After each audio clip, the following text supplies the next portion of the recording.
दोस्तों, कभी कभी हमें कम पढ़े लिखे कम बुद्धिमान लोग भी बहुत कुछ सिखा जाते हैं जो पढ़े लिखे बुद्धिमान नहीं सिखा सकते।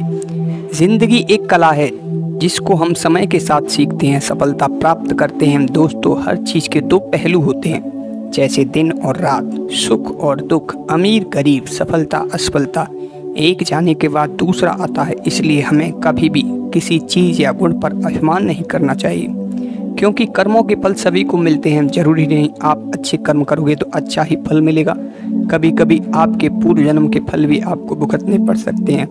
क्योंकि जब आप धनवान बन जाते हो तो आपको अभिमान हो जाता है, आप केवल अपने यश वैभव के बारे में सोचते हैं, यहाँ तक कि भगवान को भूल जाते हैं। किसी की मदद करना आपको अच्छा नहीं लगता, जिसके कारण आपके पुण्य निष्फल हो जाते हैं। पूर्व जन्म के पापों का फल आपको मिलना शुरू हो जाता है और आपके जीवन में दुख प्रवेश करने लग जाते हैं। आप सोचते हैं मैंने तो कुछ गलत नहीं किया, मेरे साथ ऐसा क्यों हो रहा है। इसका उत्तर आप अहंकार में स्वार्थी बन गए थे। आपने किसी की मदद करना उचित नहीं समझा। क्या लाभ ऐसे जीवन का जो धनवान होते हुए भी किसी की मदद न कर पाए। क्या लाभ उस पानी का जो पास होते हुए भी पिया न जाए। तुम्हारे ऐसे कर्मों के कारण तुम्हारे साथ ऐसा होना उचित है। आज उस परमात्मा को याद कर रहे हो। दोस्तों, हम कितने भी बड़े हो जाएं, हमें अपनी ज़मीन को कभी नहीं भूलना चाहिए। मैं आपको एक कहानी सुनाता हूँ। यूनान के एक बहुत बड़े दार्शनिक हुआ करते थे, उनका नाम सुकरात था। वह बहुत बड़े फिलोसोफर थे। जो व्यक्ति उनके पास आता उन सबकी समस्याओं को सुनते थे और उनका समाधान करते। उनके ज्ञान बुद्धि की प्रशंसा पूरे यूनान में फैल चुकी थी। दूर दूर से लोग आते, उचित समाधान पाकर खुशी खुशी चले जाते।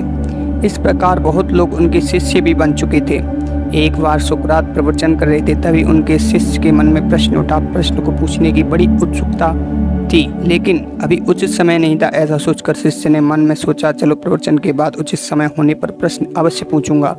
शाम के समय प्रवचन समाप्त हो जाता है तो वह शिष्य अपने गुरु से पूछता है, गुरुदेव, मेरे मन में एक प्रश्न है जो शंका का कारण बना हुआ है।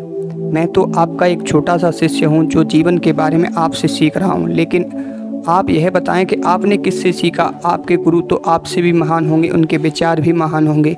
इस पर सुकरात ने कहा, जितने भी मूर्ख हैं वे सब मेरे गुरु हैं। शिष्य इस उत्तर को पाकर संतुष्ट नहीं हुआ। शिष्य ने पुनः प्रश्न किया, मैं नहीं मानता मूर्ख लोग आपके गुरु हैं।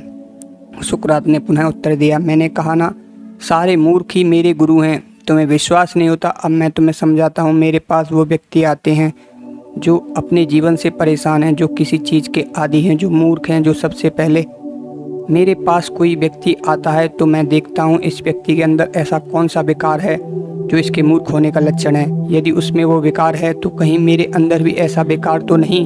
सबसे पहले मैं उस अवगुण को अपने अंदर देखता हूँ, और यदि मेरे अंदर वो अवगुण है तो मैं उसे निकाल कर बाहर फेंकता हूँ, फिर उचित परामर्श देता हूँ। इसी प्रकार मैंने अपने सारे अवगुण समाप्त कर दिए, उनके गुण धारण कर लिए। इसीलिए मैंने कहा सारे मूर्ख मेरे गुरु हैं। शिष्य सही उत्तर पाकर संतुष्ट हो गया। दोस्तों, कहानी से हमें शिक्षा मिलती है, ज्ञान किसी भी व्यक्ति के पास हो सकता है, किसी के पास ज़्यादा तो किसी के पास कम। समझदार व्यक्ति वही है जो सूप के समान ज्ञान को धारण करता है, और जो अज्ञान होता है उसे तोता कचरा उसे ग्रहण नहीं करता। जय श्री कृष्णा, राधे राधे।